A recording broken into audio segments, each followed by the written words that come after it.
Hello everyone and welcome. My name is Alice Roche. I'm the COO at Charity Digital. So I will be your host for today's session.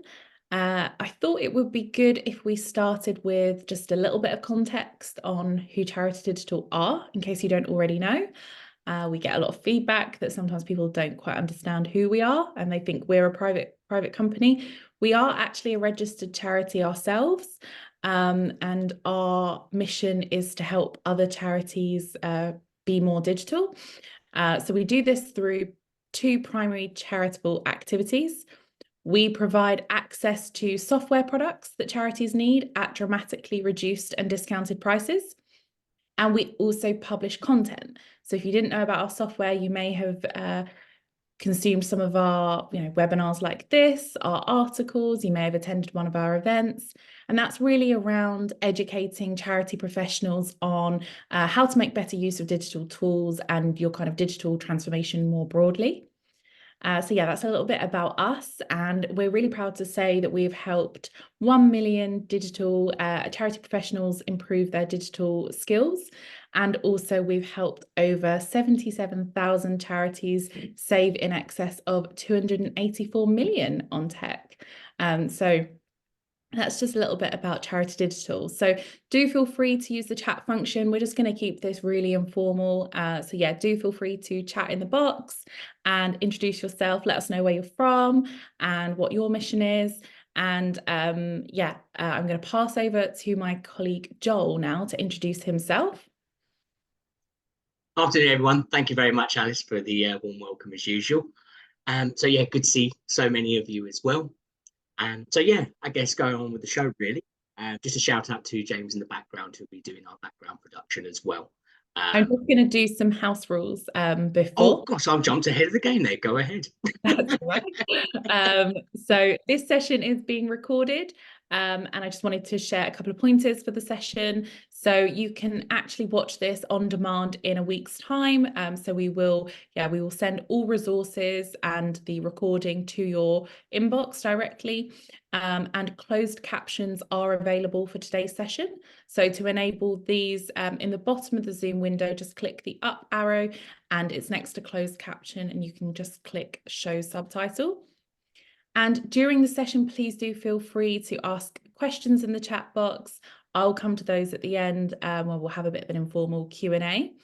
And honestly, yeah, just feel free to share any tips, any of your experiences in the chat box.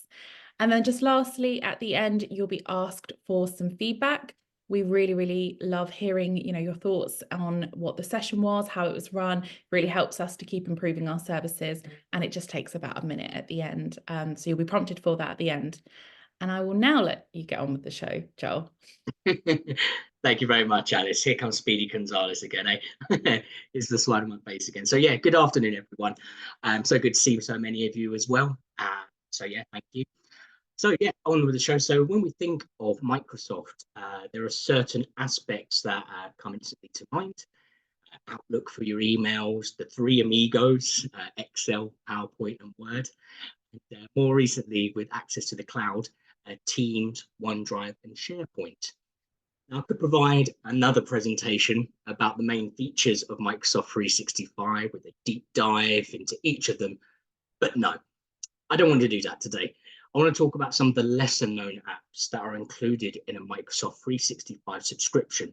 There's plenty of information available about the popular apps such as Teams and SharePoint, including many different articles and webinars on the Charity Digital website. So I want to do something a little different and dare I say, fun. So yeah, my name's Joel Hogan, Programs Manager at Charity Digital. Been working for Charity Digital for nearly 7 years, providing support and delivering impact in numerous ways, from frontline support and account management, partner relationships and strategy, to consultations and webinar delivery like today. So today I want to present some of the unsung heroes of Microsoft 365. So just looking at the agenda today. So the usual suspects, so basically it's a very brief reminder of some of the Microsoft 365 apps that you should be using there. So whatever your charitable mission is. So this will be a light touch base and not a deep dive into each of these apps, as I mentioned a few moments ago. Spotlight, so a list of 10 less frequently used apps that are included in Microsoft 365 that could be useful for your organization. It's a nice variety. There should be something there that makes that light bulb go off in your head and maybe do something about it. And finally, at the end, we'll be doing, as I said, a Q&A, which should have enough time to any of your questions answered at the end. So go forward. So just a little basic disclaimer first before we get right into it. So the apps spoken about today are included in the subscription called Microsoft 365 Business Premium.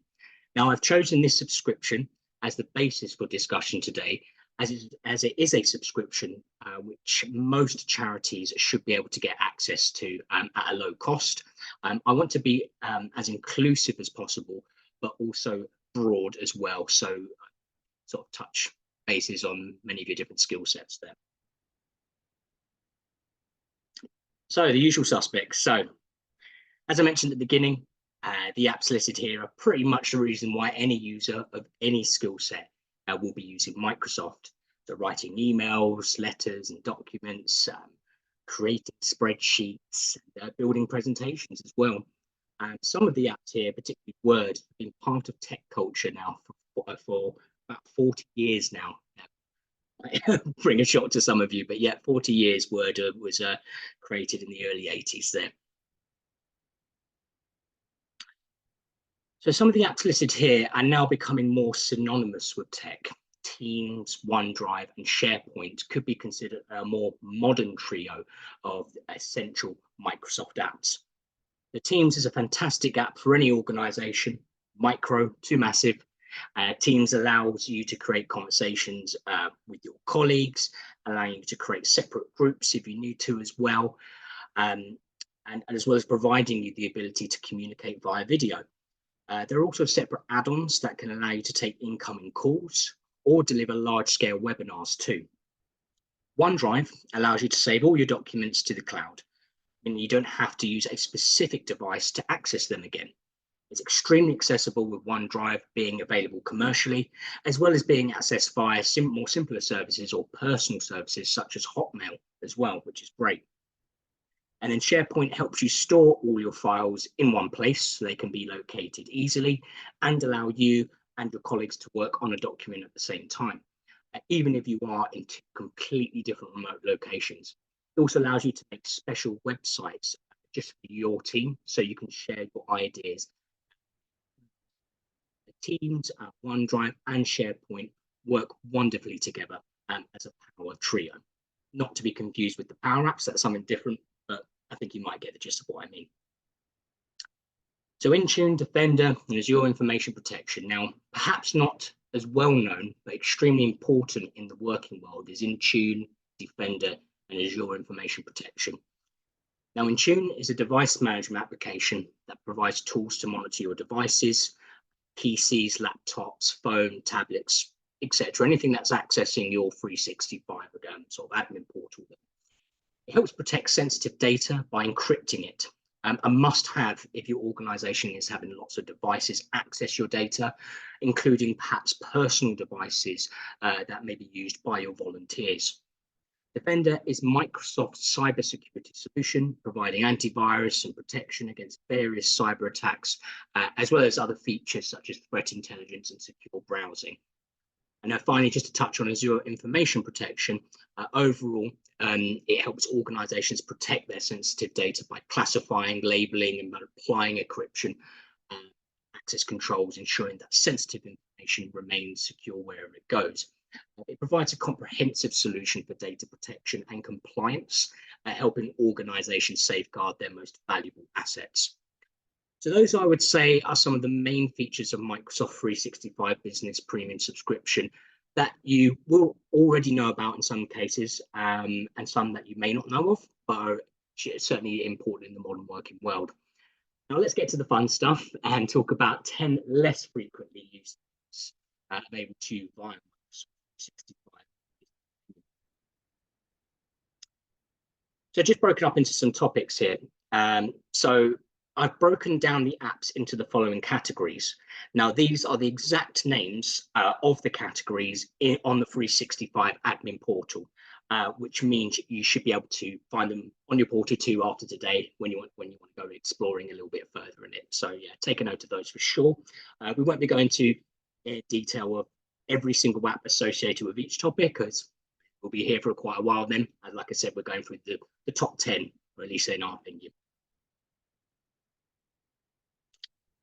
So under a few apps under the communication section, it's called Booking, Delve, Engage. So the following applications can be a great way to improve the way you communicate with your audience, as well as be more efficient with your organizational skills and boost productivity as well. So let's start with Microsoft Booking first. Now, Microsoft Booking is an online, I'll move the slide for that, got ahead of the game. There we go. Microsoft Booking is an online scheduling tool that integrates nicely with Outlook and Teams.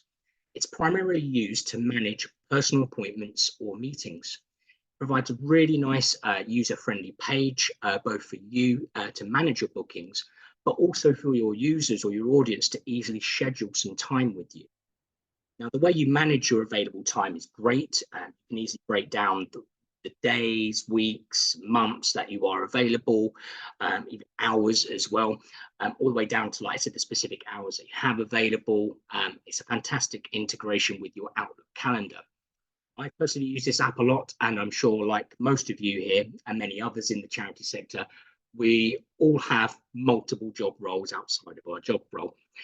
So having the ability to break down specific hours of my availability, which I can easily customize and update at just a few clicks, allows me to manage my daily schedule easily and top of tasks that I have while still providing communication opportunities. So you can easily share your booking link with your audience or your users who want to communicate with you by either providing it directly to them via email, or you could embed the link on a section of your website. There's even an option for secure online payments, so you can collect deposits if your time requires a monetary submission.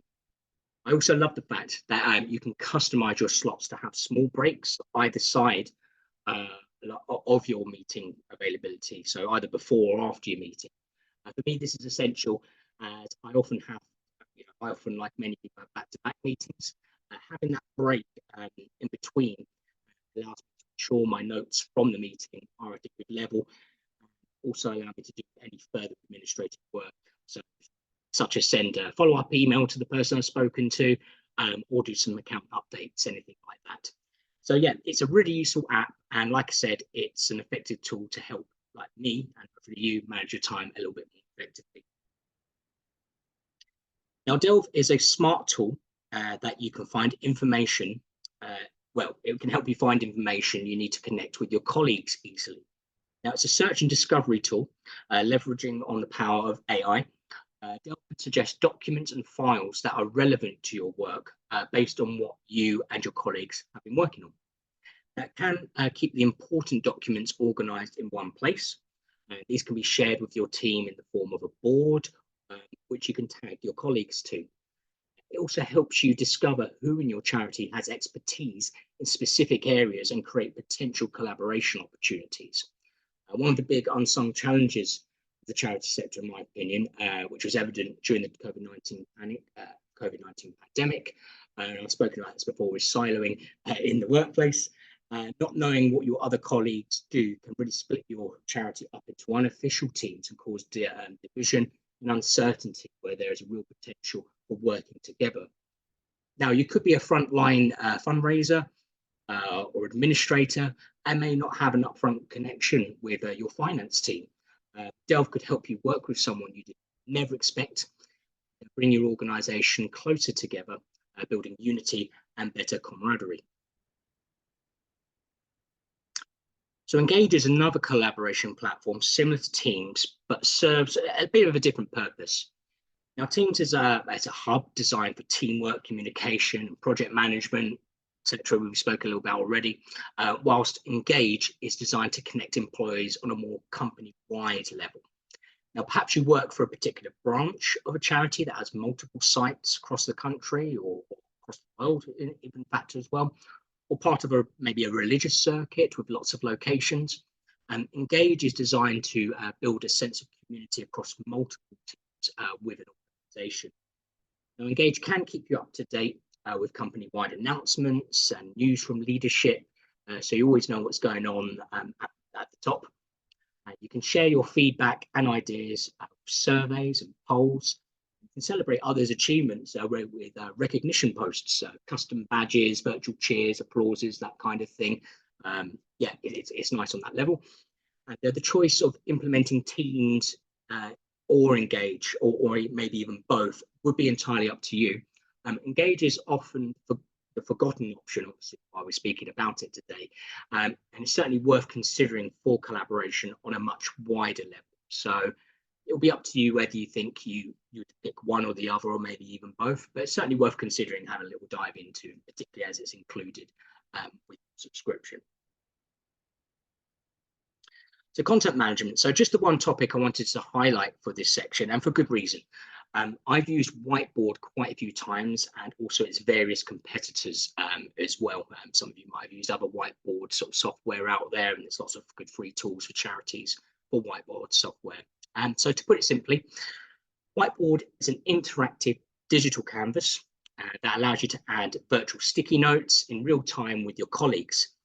Now, it's a fantastic tool for those times where you may be involved in a fact-finding or thought-provoking meeting. I love how interactive this can be, and you can see other people dragging their notes across the page, maybe making the notes bigger, changing colours, etc. And you see that all in real time. It looks a bit crazy at times. You see people's names like moving things, everything left and right, but I do mean that more from a fun perspective. I am a big fan of this app. Now, as I said, there are a number of different drawing tools, shapes and colours to use to help you differentiate your various topics within a meeting and organise correctly. It combos nicely. Oh, sorry, can I just interrupt there? We've just had some comments that people are struggling to hear you. Generally it's okay, but just occasionally it dips. So are you all right to just get closer to your mic if possible? Let's have a look. Apologies, everyone. No, it's all right. It's mostly been okay, but just, yeah, there has been a couple of dips. So I thought I'd just try to interject. I'll try and keep a bit more central. I look a bit huddled over there now. Sorry, I haven't got my mic there to me. Everything okay? Yes, that's good. All right, let me do the show. So, apologies, everyone. Okay, let's carry on. So, yeah, carrying on with Whiteboard, as I said, there are a number of different drawing tools, shapes and colours to use to help you differentiate your various topics within a meeting and organise correctly. It does combo nicely with Teams virtual meetings. So you could set yourselves as a 5-minute window to come up with ideas, put them on virtual sticky notes, and then return to your virtual meeting to discuss everyone's thoughts. Again, I'm going to reiterate how this is both an effective real-time tool, and it's very fun to use as a team as well. So let's look at some of the options from the education section of the 365 Admin Center, Sway and Learning. So Sway is another user-friendly tool to create storytelling style presentations, reports, and interactive stories. It's a brilliant way to share your ideas in visually stunning ways. Now, being user-friendly, anyone without any design experience can use this tool, which is great for people like me, as I'm not the most creative person in the digital world, but to provide the illusion that I am experienced is a good win. You can incorporate text, images, video, audio, and interactive charts to make your presentation more dynamic. There are lots of templates and themes, which is extremely useful. I personally find it's much more inspiring to start off with a theme, which you can then adjust rather than starting from a blank canvas. It is also automatically arranges your content into really polished layouts too, so saving some time and effort. Now, learning, or you might see it as Viva Learning as well in the 365 Admin Center. Microsoft Learning is a valuable self-help tool which is often not explored. So charities could find the time to take advantage and potentially cut down some outsourced IT costs and upskill their team. It's a place where you can find courses and resources to improve your skills and knowledge. Courses range from the topics of tech, business and creativity, and also provides certification too, which is really good. It has a feature called Learning Paths, excuse me, to help you learn specific skills at your own pace, allowing flexible learning. Now you can practice what you've learned with hands-on labs, which makes things a bit more practical. We all have different learning styles, I'm sure you'll agree, such as visual and listening. Having the option for a hands-on approach really helps another learner type demographic. You can also connect with other learners too, share your experiences and build that sense of community. So yeah, obviously gone ahead with the slides there. So slide this way, just done learning. Apologies, I think you got the gist. So productivity. So another single option. So this time from the productivity group. Now to reiterate, there are lots of options within a group and my time's limited to those 10 options today. So like I said, please do explore each group and take a look at the apps available to you. Now Insights, excuse me, is a great data tool helping you make better decisions. Simply put it, Insights help you uncover trends and patterns in your work. You can create visualizations such as charts, graphs, or dashboards to make the data easier to understand for yourself and others. Insights also provides predictive analytics capabilities that can help you provide more educated forecasting based on your history. So Insights integrates with various tools such as Outlook, Excel, SQL databases, and other cloud services too. So let's take a look at the final group today called Utilities, which includes, but is not limited to, Visio, To-Do, and ClipChamp. So another firm favorite of mine and probably one of the unsung heroes you probably have come across before, but may have forgotten about or not utilizing is Visio. So it's another visualization tool. This particular one focuses on flowcharts and diagrams. It's pretty simple to use, which is great. With so much tech available, being able to have a good foothold on so many forms of tech is challenging. So I'm always happy with easy to use tools like Visio. As an insight to Charity Digital, we like to use Visio as one of our many onboarding tools in the customer success team. You may or may not be aware that we have a large catalogue of products available which have a wide range of functions. Some of our products have similar functions, and this leads to regular queries from our users as to which solution suits them best. Now, onboarding new team members to Charity Digital Customer Success team has the challenge, anyone joining has the challenge of learning our entire product catalogue, which can come across as a bit daunting, to be honest. So one way we've tackled this is providing various flowcharts created using Visio that helps our customer success team make informative, educated, and decisive suggestions on tech ideas for our users.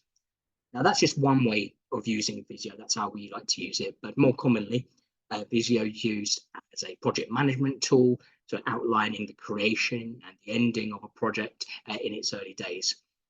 Now, before moving on to deliver the project using different tools and personal deliverables, there isn't too much else to say about Visio, as I'm sure we've all come across flowcharts in our time, of course. But it's a worthy tool to remember for any charity to help protect building and decision making. So To-Do is a task management tool that is designed to help you stay organized and manage your tasks effectively.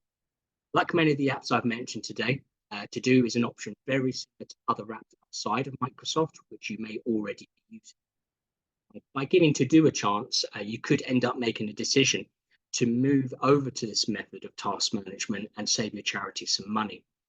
To-Do allows you to create multiple task lists, which can be organized by project, category, and priority too. Also allows you to do the very basics of task management that we take as a given with ease, such as adding due dates, reminders, and notes within the task to keep you and your team informed and on track. So it might be worth taking a look at your end if you're already using task management software. And finally, the last of our list today, ClipChamp. Now, ClipChamp is another user-friendly tool designed to help you create and edit videos. It allows you to create videos from scratch and combine video clips, photos, user can text to create and provide more personalized and unique experiences. Your typical editing tools are there, such as your trimming, cropping, and filters. It also comes with a variety of templates to give your videos a theme and look professional. It also comes with auto captions to provide a more inclusive experience to your video, as well as text-to-speech options too. ClipChamp also comes with a cool feature called Speaker Coach. So it's designed to help you become a more confident speaker by working on your pacing, tone, and all that whilst providing some real-time feedback, which is really great, really useful. You say what that was again? It's called Speaker what? Speaker? It's called Speaker Coach, and that's within ClipChamp. Okay, and just on to the conclusion there. So there were 10 of the unsung hero apps that are included in Microsoft 365. As I said, they were only 10 listed today, and there are many more available. So do ensure you visit the App Store of your Microsoft 365 Admin Center and take a tour and try out stuff. Why not?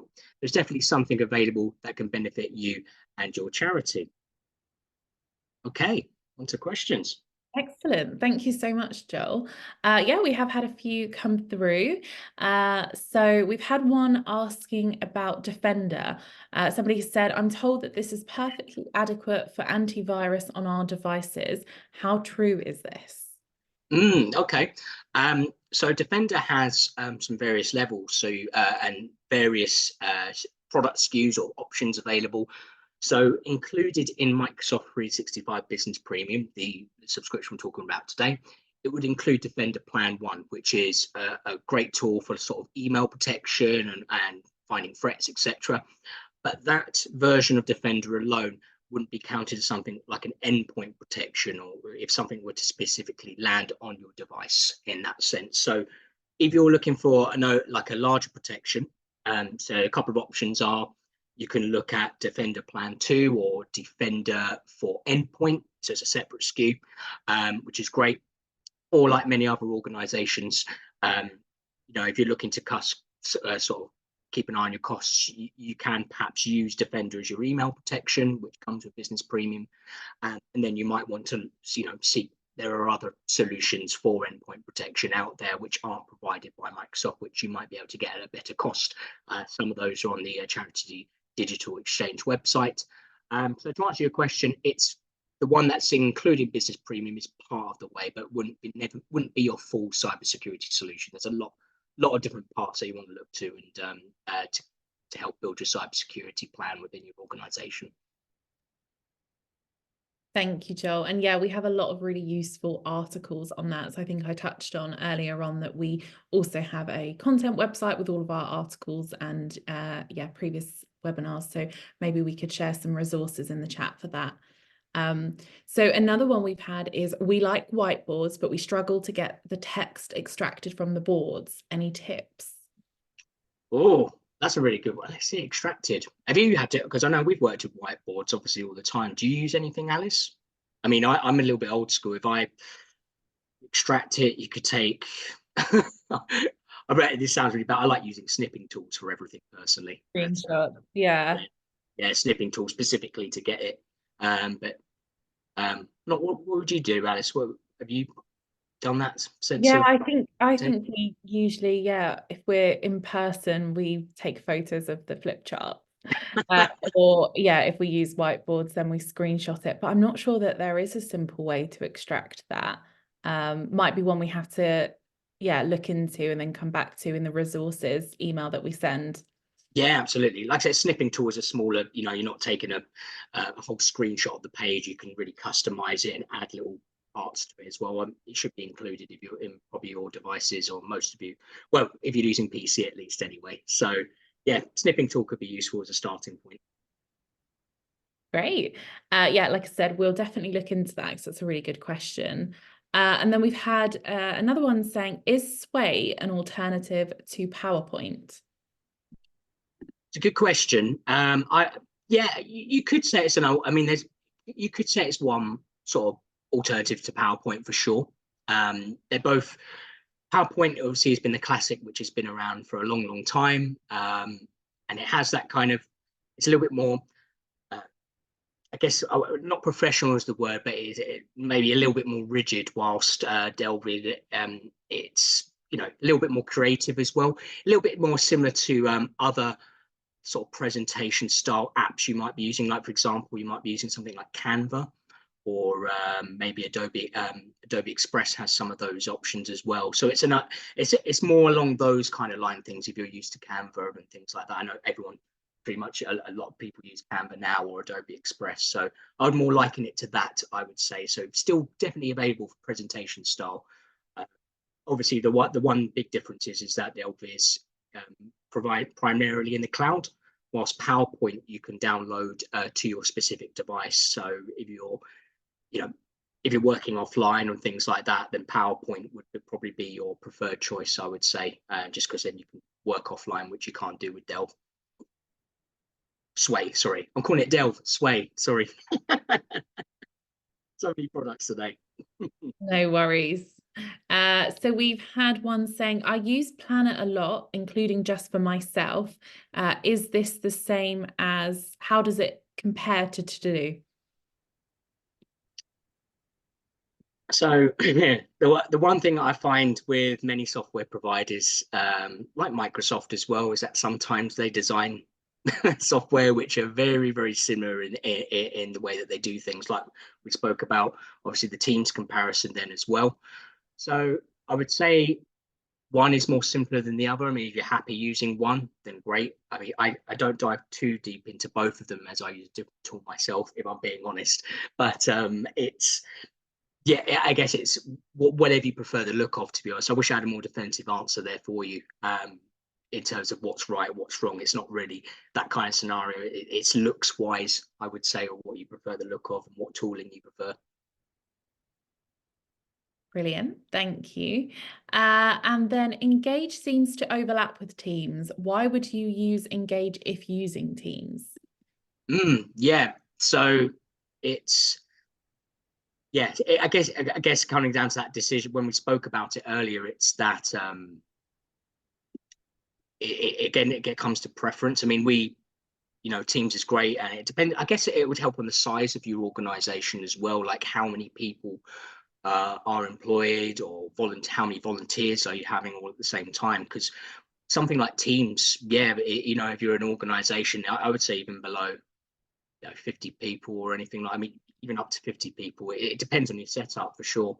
But Team, I guess the idea is for the other one to have such a large scale, like if you're working in a large organization, like I said, with multiple sites, perhaps your global offices across the UK or other countries as well, where you're large amount of employees, you're a large or perhaps super major even size charity where, you know, with large incomes and large volumes of people working for you. So that's maybe where you want to move over to the larger option, but still maybe have Teams just for your closer connections as well. I guess like the previous answer as well, is that there's a lot of software that is overlapping, and that's happening all the time as well. There's something outside of this Microsoft Loop. I know somebody wanted to bring up previously. It's again another tool which overlaps with SharePoint and Teams. It's in its early days yet in its development. It's another tool which overlaps, and who knows, in the future could overtake. So it's kind of like testing the waters really and seeing what works. Great, thank you, Joel. We've also had some really good insights in the chat, actually. Somebody's put that Microsoft are bringing Planner and To-Do together, and there are lots of YouTube videos discussing that, so that's really useful. And then another follow-up was explaining the difference with Engage. No, sorry, it was there was a comment a moment ago around you can only use the To-Do for yourself, but you can't use it for a team. So I think that's also a key difference. Yeah. And we'll make sure these are all put in the resources that we send out in the email. And we've had another one, which is around Microsoft Bookings, something I'm very familiar with.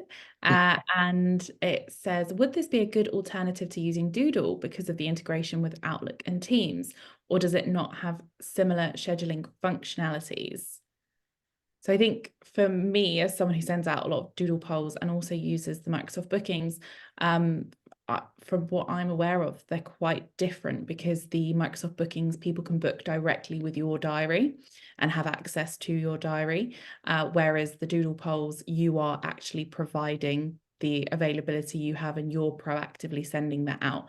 So it, I think, cuts the time of you having to go through your own diary and then create the link and send it to people. Although I find Doodle polls really good for external calls and when you're trying to get a time together for a lot of people. So board meetings, for instance, are really useful for Doodle polls. But yeah, MS Bookings are really good to have at the bottom of your email signature for people to book direct time with you. Hopefully that answered the question, but Joel, if you do have anything, then shut me up, because I'm not the expert. No, I mean, you make some valid point. Like you say, Doodle polls are great. I love those, particularly if you're trying to find the right time for multiple people getting together. That's what, Doodle polls are great for that. But in terms of the look of Microsoft Bookings and the way that you arrange your time and someone clicks on your booking link, they can see all the various availabilities broken down by even down to like 15-minute slots as well. And you'll have access to your calendar like multiple months in advance, possibly years. Hopefully you don't have to go that far ahead of your time. But no, Alice, you actually did it. I would say overall, I'd say Microsoft Bookings would be an overall better experience for people booking time with you. And also, I guess if you're an organization that uses a lot of Microsoft, it then brings you back into the Microsoft portal without having to manage so many different platforms at once, which I'm sure is a struggle for many charities. Great, thank you, Joel. And then we've had one on, is it possible to integrate Salesforce into Outlook so that any emails sent via Outlook will automatically be saved to Salesforce? There's definitely integration opportunities with Salesforce and Microsoft for sure. It's not something I've dived into. I haven't gone into a full scale size of Salesforce. It's not CRM, which I use on a daily basis, but it definitely has, with an organization like Salesforce, it definitely has that integration capabilities. If you have the personnel or the funds to invest in a Salesforce engineer to get that in sort of set up in your system, but then by all means go for it. I do hope that you have the resources to do that though. Great, thank you, Joel. And I think we're nearing the end of our questions. So if people do have any, please do pop them in the chat now. But the last one that I can see is, what is your favorite app from the top 10 list? Oh, that's a nice question. Okay, oh gosh. I really like Bookings, as as we just discussed, is really nice. I really like Whiteboard as well. Oh gosh, Whiteboard and even Visio. I have to pick one. I'll go for Bookings. Just because it's it's a little the sleekness of it and how great easy it is to manage your time. Which time management, capacity building is a massive thing in the charity sector or any job for that matter. So yeah, I'll go for Microsoft Bookings. Great, thank you. God, it felt like I was asking you to pick your favorite child then. I know. I felt betrayal, absolute betrayal. That, yeah. Great. Well, I mean, we're here for another 20 minutes. We're not getting rid of you all. So if anyone does have any more, then please do, feel free to unmute even. Otherwise, I think my colleague has put in the chat that if you do need to drop off, then we would love your feedback. It really does just take a minute to share, and it helps us just continue to improve our services and our offerings. And yeah, do keep an eye on our website for upcoming webinars as well, because we do them sort of every week, every other week on a variety of topics. Yeah. And for anyone, this might be obvious, but for those, who are perhaps new or are not aware of the services. So I spoke about Microsoft 365 Business Premium today. To get access to the sort of the travel discounts and that side of things, you go to the Microsoft nonprofit portal, which will be sent as a resource out after today. You need to apply for validation with Microsoft to get access to the nonprofit rates, and you can get some really, you can get access to business premium at a really affordable rate. So that's the reason why I picked that particular topic today, that if you are eligible as a charity to get it, it won't be too hard for you to get business premium on the budget challenges that all charities face at the moment. Definitely. We have had another one come through, which is, does Charity Digital offer discounted access to a particular CRM? Question we Uh, get a lot. yeah, there's just the one at the moment, which is Donor Perfect at the moment. So that's on our catalogue. There's the CRM topic is one that always comes up, and it's something that we hope to see improve in terms of option offers as well. As the hopefully over across the year will be really nice.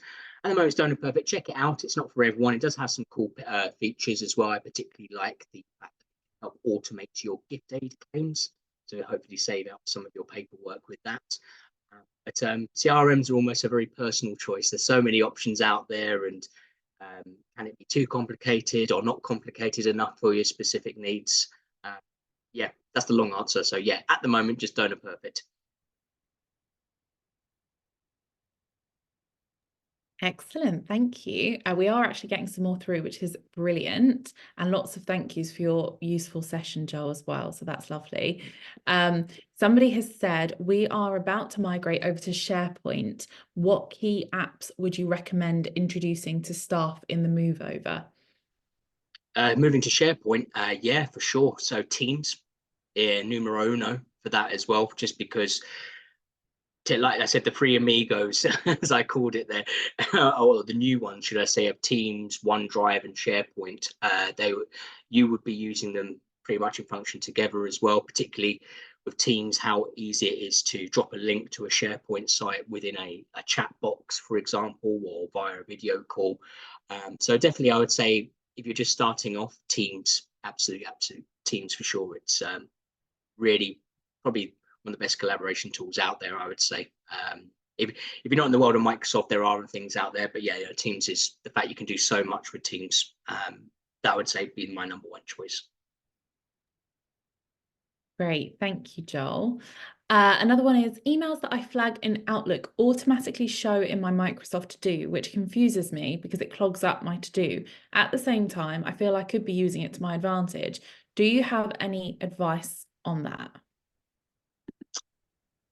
Well, let's see. I mean, I don't use To-Do for my own sort of work of managing emails in that sense. We've previously experimented with flag systems as well, which is, it can get a little bit messy.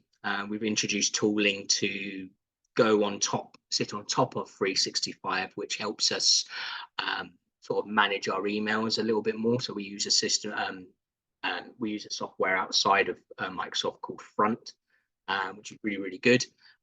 That really helps us with the organization with email. But To-Do, I'm not sure with your specific query, like, if I'm honest, if I could answer it in the best way within this sort of setting, I'm afraid of what to do.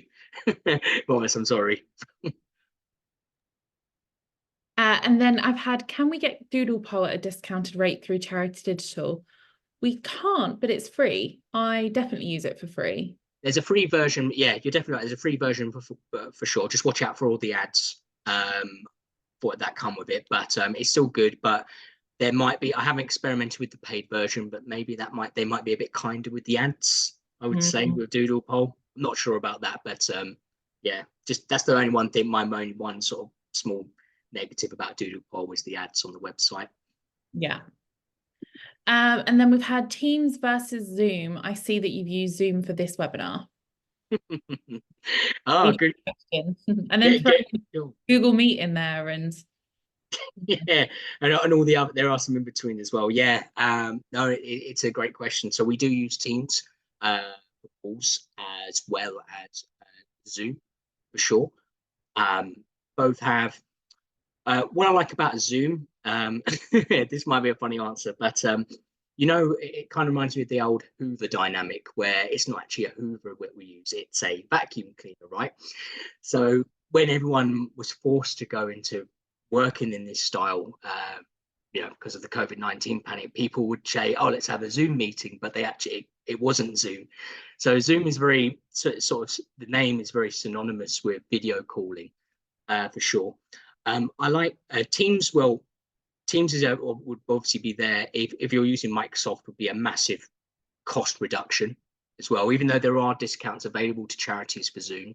If you're already using Microsoft, just try and use Teams for anything you do, because you're going to be saving yourself hundreds a year with that as well. We do like the presentation style of Zoom, and we like the fact that it's easy to access for people as well. Some people do struggle with Teams. I know that sometimes Mac users do struggle with Teams from time to time as well. So there isn't a preference from our end. We do use both for different functions. Great, thank you so much, Joel. And I just wanted to flag, so there's a couple of resources that we've popped in the chat. So one was a booking link to book a consultation with Joel. You can do that through Microsoft Bookings, which is very on brand.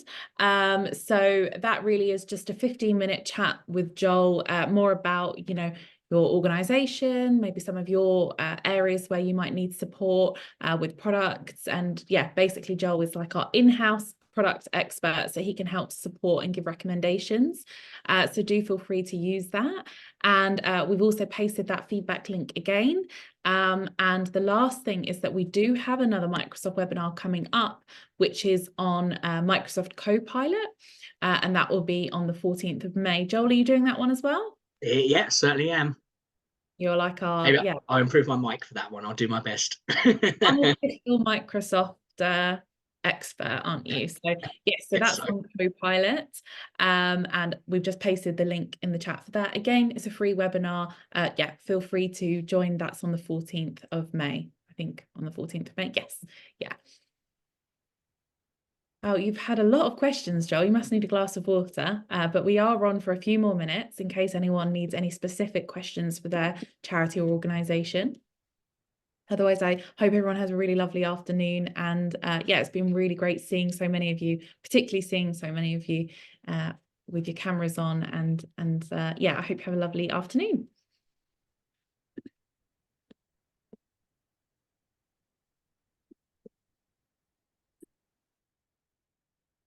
Thank you very much. Oh, we have had a final question for you, Joel. Yes. Okay. So we're struggling with using SharePoint as a server. We're looking to do something more clever with it. So can there be a SharePoint and Teams focus session at some point? What you may want to look at in the meantime is you might want to have a take a look at our IT services. So we may be able to help implement something in like that there for you.